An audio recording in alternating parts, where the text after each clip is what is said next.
Here is an example of an interference of sound waves where we are allowed to use that small angle approximation. Okay, so we have two sound sources that are a distance of 30 centimeters from each other, and then some distance far away there is some receiver, and it says what I want to find is at what angle we can find that first maximum located. Okay, so here is, let's start with what is given to us. So that's, in a nutshell, is the diagram, what it looks like. All right, we're looking for this first maximum. So what is given to us is the speed of sound, 354 meters per second, is given the frequency,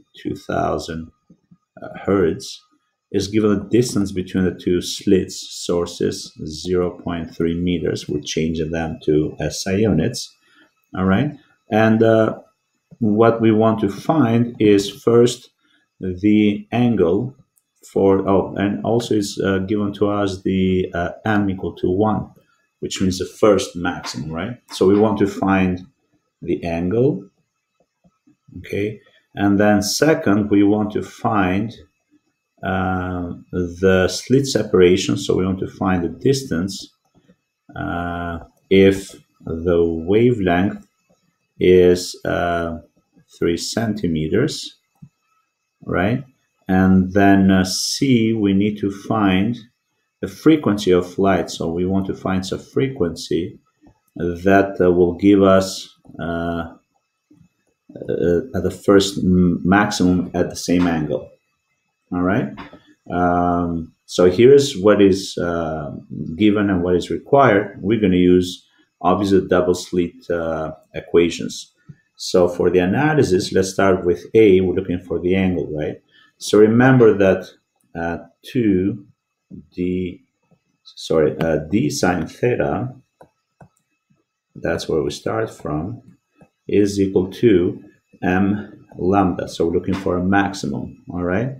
But we know that m is equal to 1, so pretty much what we have is d sine theta equal to lambda.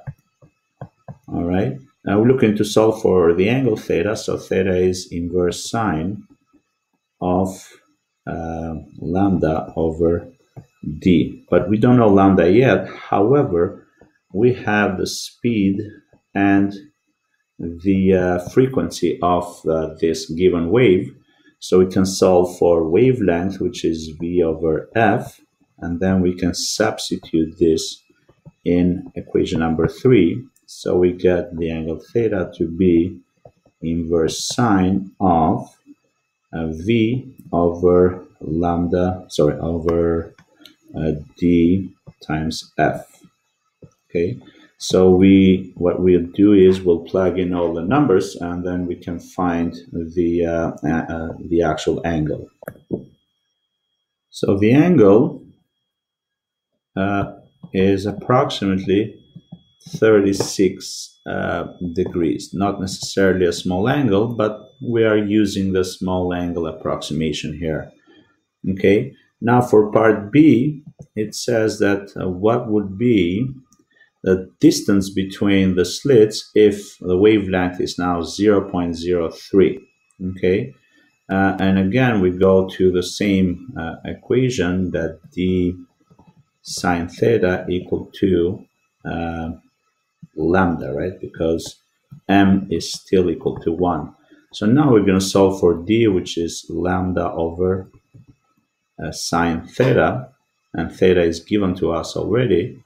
So we can find the distance to be 0.03 divided by sine of 36 degrees. So d is 0.03 divided by sine of 36 degrees, and that is 0.05 meters, which is roughly 5 centimeters. Now for part C, we're looking for the frequency, okay? So remember, now it says what should be the frequency for the same angle. So remember, all these have the same angle. So now what we have here is a slit separation. So the slit separation is 1 micrometer, which is 10 to the power of -6 meters. And what we're looking for is a frequency, but we know that now we have to use the speed of light, okay?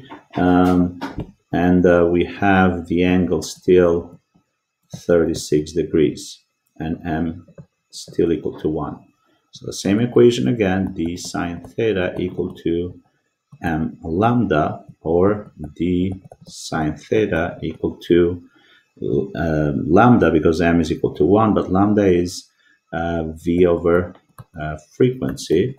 So now what we do is we solve for frequency. So frequency is v over d sine theta. And actually, instead of v, we should use c, since it is light. Okay, so at this point, we can plug in the numbers and find the frequency. So let's do that calculation, and then we'll restart the video.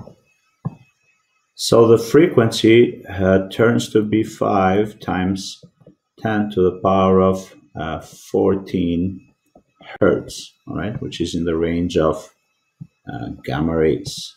Okay, so there is the solution for a problem where we actually were able to use the small angle approximation.